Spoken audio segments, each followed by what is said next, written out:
Welcome to NFL World. NFL starts and ends. I'm your host, Jacob. And to begin, first of all, there'll only be one video this week. Next week, we'll go back to a regularly scheduled program. But to begin, we've had some interesting developments. First of all, Brandon Ayuk, excuse me, Brandon Ayuk was, this was on his Instagram story of how San Francisco 49ers have not paid him yet. And he described it as, they don't want me. They don't want me anymore. And he's saying this to Jaden Daniels, and someone else is over there recording him. So he was asked, when he was saying all this, now it's all up to interpretation. Oh, no, he doesn't want to be there. Look, Brandon Ayuk's market is interesting to say the least, because it's like T. Higgins' market. T. Higgins, who just signed his franchise tag, it's where is he going to fall on this pecking order? Because is he a top receiver? Yeah. Is he a top one receiver for his team? No. So it becomes, well, where does he fall? Daniel, what's up to you? How are you doing on this fine day? But it's where do you fall in the pecking order? And to answer that question, I don't know. Where does Brandon Ayuk fall in the pecking order? Because it is his turn to be paid, just like it's CeeDee Lamb's turn to be paid, T. Higgins' turn to be paid. Just saw Justin Jefferson get paid. Amon-Ra St. Brown before him. Those were things that were happening. So where does Brandon Ayuk fall? My best understanding is he gets 25. He has to get 25. Probably close to even 28 million. That's just my opinion. Where does he actually fall in the pecking order is completely up to him and his agents to decide. But it is an interesting question, him saying they don't want me anymore. I don't know if it's because they don't want him. I just don't know if they know where he's going to fall in this pecking order. That's really what's up for interpretation at the moment.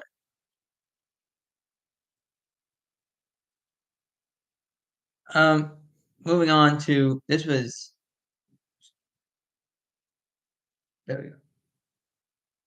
So the Chiefs on the move. So the Kansas City Chiefs have been trying to get renovations done to their stadium.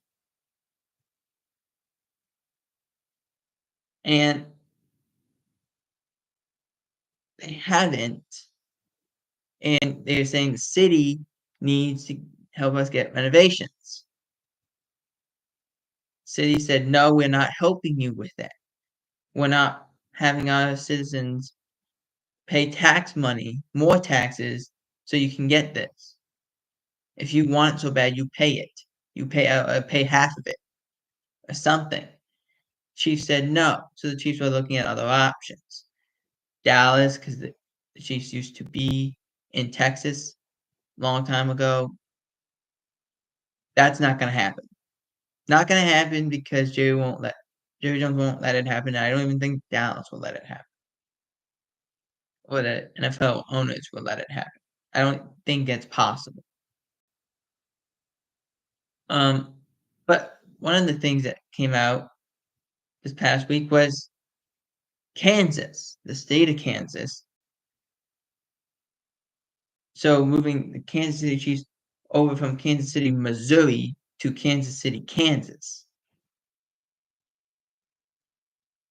which they can do. They can move that over. They signed that into law.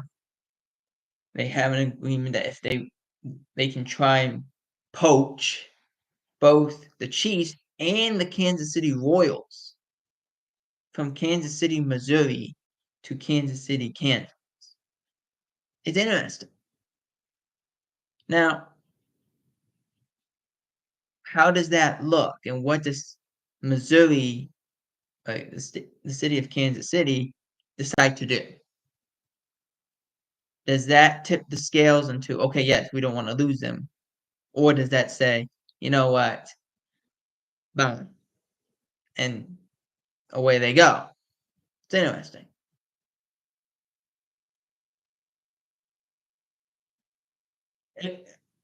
Be fair. If any one of you knows the name of the stadium that the Kansas City Chiefs play in, I will shout you out right now. I will shout you out right here on this program. Because it is not normal for me to look at all these stadiums names and you say, this does not make sense. It was called this. It had been called this since I was a kid, and then they just changed it. And now it's all these letters that make no sense. So that challenge is up there. Name, if you can name the Kansas City Chiefs stadium, put it here in the chat, and I'll shout you out.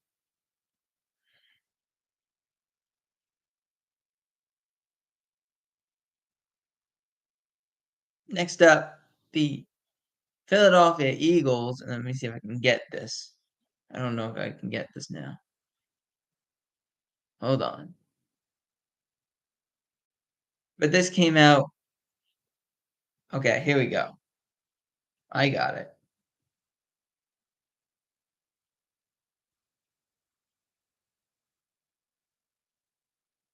Okay, I got it now. So this happened over the course of last week is when I saw it, but I saw this that the Eagles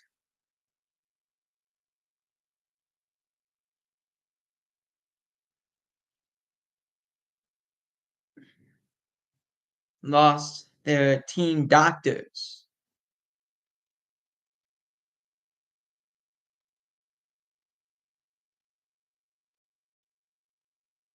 They lost their team doctors. Excuse me. Lost their team doctors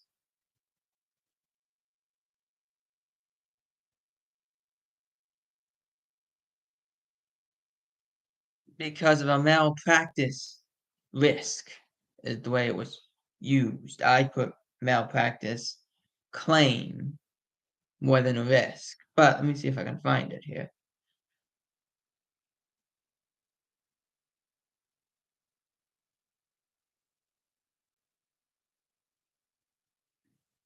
Hang on.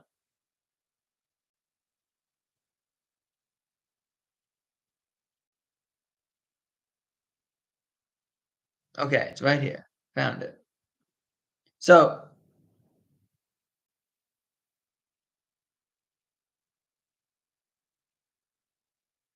it says Eagles here. This was on CBSSports.com. I probably should say that a little slower. This was from the Eagles on CBSSports.com. It says Eagles lose team doctors over future malpractice risk. Former Super Bowl champions lawsuit per report. It goes and says Rothman Institute has ended its relationship with the Philadelphia Eagles.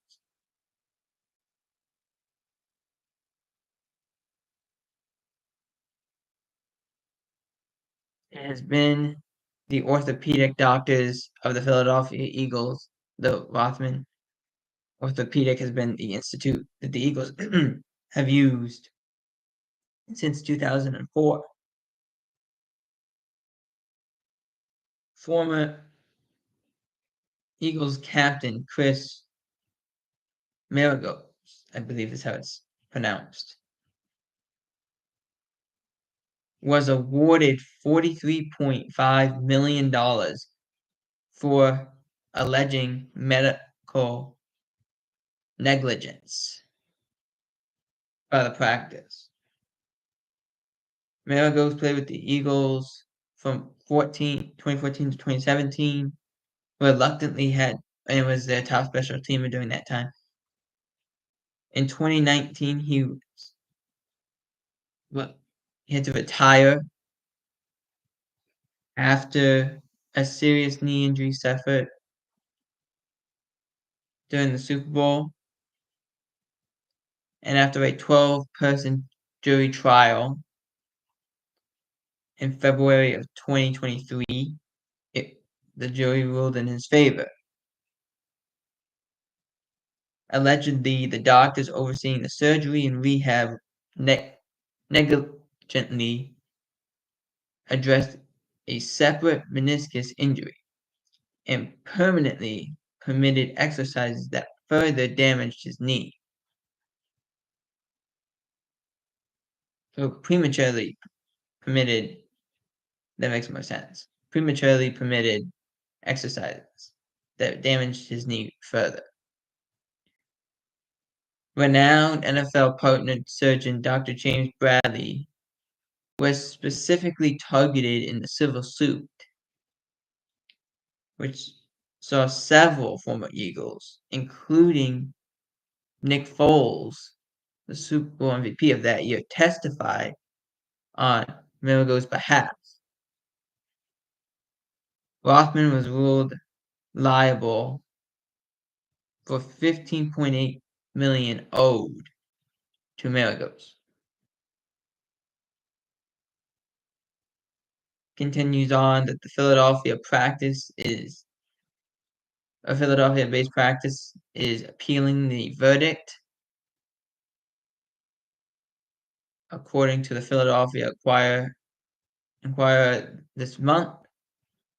In the meantime, they will no longer be associated with the franchise.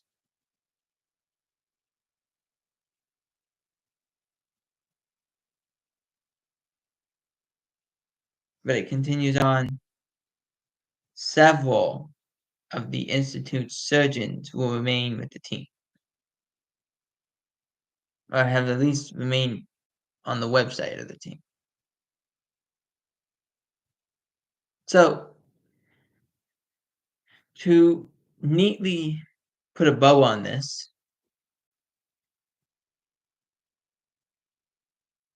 they got caught in a malpractice suit, lost, are appealing, and we see where we go, but they have at least owed Maragos money and a part of his career.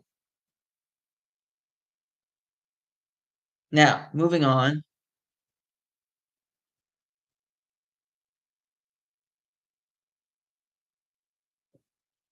Let me make sure I can get this through.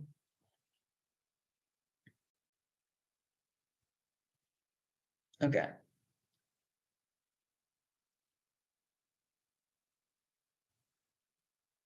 So, Broncos add former college coach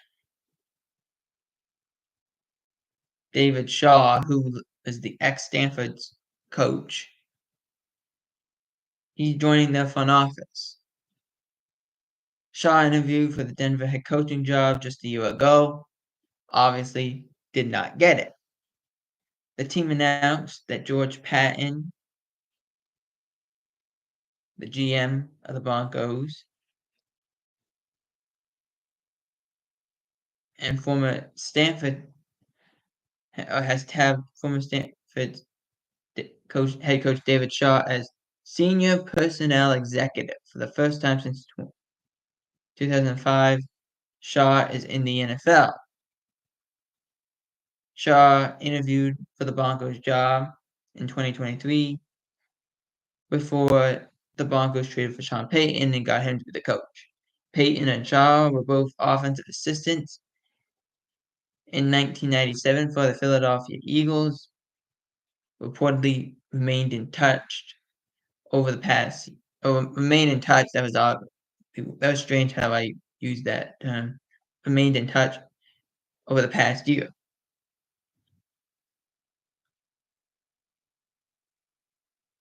Continuing on, the former Stanford coach spent 12 years at his alma mater with a record of 96-54 before resigning in 2022.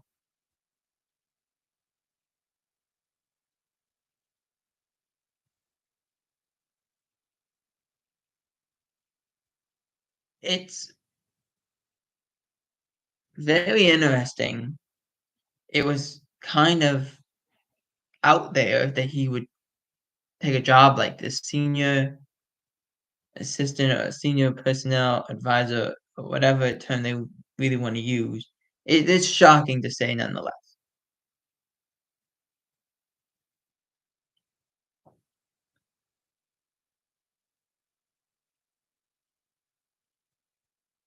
Next up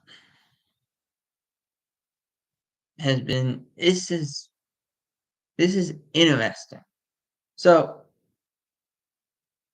the Chiefs a year ago signed Isaiah Buggs, who's a defensive tackle who played for the Lions. He is facing a domestic violence charge, and so he was cut from the organization. Now, why do I word it this way? I worded it this way because he is reportedly in jail by the time of his release from the team. So that's the reason it was worded that way. All right. Moving on to the final thing, which is the top 25 players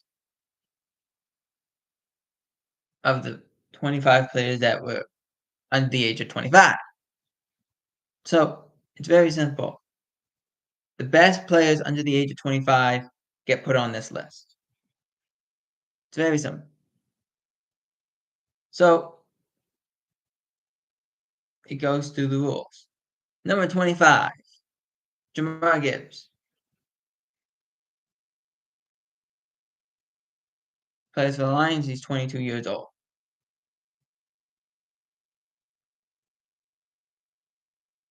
Number 24, his teammate, Sam Laporta. 23 years old. Number 23, Christian Darrisaw, the tackle for the Minnesota Vikings, actually at age 25. Number 22, Aiden Hutchinson. So 3 Lion players in the top 25. Hutchinson, 24. Number 21, Tristan Wirfs, 25 years old, moved from left tackle to right tackle. Right tackle to left tackle, excuse me. But has been very good. Number 20, Puka Nacua, 23 years old. 19, Trent McDuffie, plays for the Chiefs, 23 years old. 18 is Garrett Wilson, 24 years old, obviously with the Jets. Chris Olave comes in at 17 at 24 years old. At 16, Antoine Winfield Jr. at age 25. 15 is Devontae Smith at age 25. Kyle Hamilton at 14 at age 23. Number 13 is Patrick Surtain at 24 years old. At 24 years old. Number 12 is Creed Humphrey at age 25 for the Chiefs, obviously. Jordan Love is on this list at number 11, age 25. Brock Purdy is ahead of him at number 10 at age 24. Number 9 is CJ Stroud, 22 years old. I mean, you look at what that guy can do, the way he plays the game, it's very easy. He makes it look effortless. Yeah, of course, he should be on this list. Number 8, Amon-Ra St. Brown, age 24, another Detroit line. Number 7, Jalen Waddle, excuse me, age 25. At number 6, CeeDee Lamb, age 25, Dallas Cowboys. As he had a career high in catches. He caught 74.6%. Number 5, we're in the top 5 now. Sauce Gardner, age 24 for the New York Jets. Number 4, another line, Penei Sewell, age 23. I'm actually kind of surprised he's that young. It feels like he's been in the NFL forever. Number 3, Ja'Marr Chase, age 24. Number 2, Micah Parsons, age 25.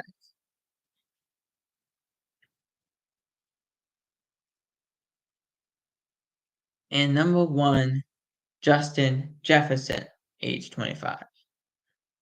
I also made a mistake. When I did number 25, it's Jahmyr Gibbs, not Jahmyr Gibbs. I apologize for that. Now, obviously, tons and tons of players at the age of 25. Micah Parsons, Jefferson, Lamb, Jordan Love, to just name a few that are all at the age of 25. Christian Darrisaw saw another one at the age of 25. It's just a fun way of saying we're in June, we have nothing to do, so let's do this. So don't take it so seriously. And that's the show. Again, we won't have another show this week. Next week we'll go back to a regularly scheduled programming. But until then, for NFL World, I'm Jacob Hewitt. Out.